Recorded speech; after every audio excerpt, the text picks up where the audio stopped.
कमिटीचा पदसिद्ध अध्यक्ष आहे, कारण 4 बौद्ध 4 हिंदू आणि जिल्हाधिकारी अध्यक्ष असलेले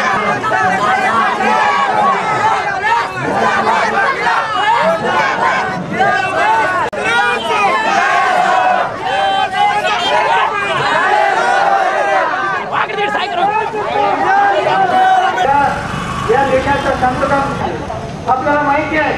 सर्व देश हा याच्या उपस्थित झालेलो आहोत. खरोखर प्रत्येकाला आपल्या माईच्या रक्ताची शपथ आहे की माझ्या घोषणेनंतर घोषणा दे परमपूज्य डॉक्टर बाबासाहेब आंबेडकरांच्या ज्या ठिकाणी गौतम बुद्धांना ज्ञानप्राप्ती झाली बिहार येथे, आणि त्या ठिकाणी जर कोणता मनुवादी जातीवादी डोळे उंचावून बघण्याचा प्रयत्न करत असेल तर त्या हरामखोराला पाणी पाजण्याची ताकद या भीमसैनिकामध्ये आहे. आजपर्यंत बरेच धर्मस्थळावर असे हल्ले करण्यात आले. आतापर्यंत बुद्धगया येथे आमदार जगातील एकाही व्यक्तीला, एकाही पुरुषाला, एकाही आतंकवाद्याला, एकाही दहशतवाद्याला, एकाही मनुवाद्याला असं करण्याची हिंमत बळ येऊन जर आपण हमला केला किंवा काय हल्ला केला, आणि महाराष्ट्रामध्ये ज्या काही पोहोचत आहे, काल महात्मा फुले कॉलनी होता, आतापर्यंत आपण कलेक्टरला निवेदन देतो, मुख्यमंत्र्याला निवेदन देतो, ते सगळे आपण मराठीमध्ये देतो.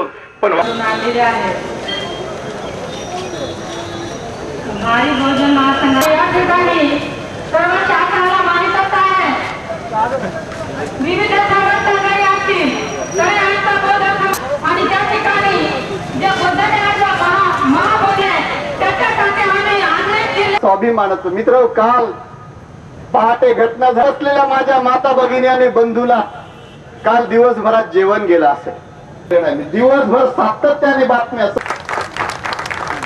भारत सरकारमध्ये जर हिंमत नसेल, एक बौद्ध उपासक म्हणून सांगतो, भारत सरकारमध्ये सांभाळण्याची, तर तुम्ही चीन सरकारला द्या. चीन सरकारला एका मिनिटात चीन सरकार, जपान सरकार, कारण भारतामध्ये एवढा पैसा येतो चीन जपान मधून.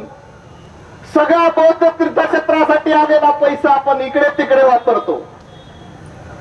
अजंठा लेण्या बघायला, महाविहार बघायला करोडोच्या संख्येने परदेशातले बुद्ध येतात आणि या देशाला गंगाजळी मिळते. चांगलाच मंदिराचा काय असा मोठा प्रश्न आपल्या सगळ्यांच्या पुढे उभा आहे.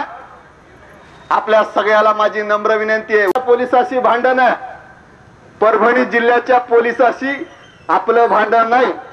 त्याच्यामुळे उद्या पोलीसवाले आपल्यावर केसेस अजिबात दाखल करणार नाहीत. मी आणि विजय त्याची हमी घेतो, पण तुम्ही सुद्धा उद्या शांततेत या मोर्चात येण्याची हमी घ्या. माझ्या बहिणीने 2-4 जणांनी भाषणात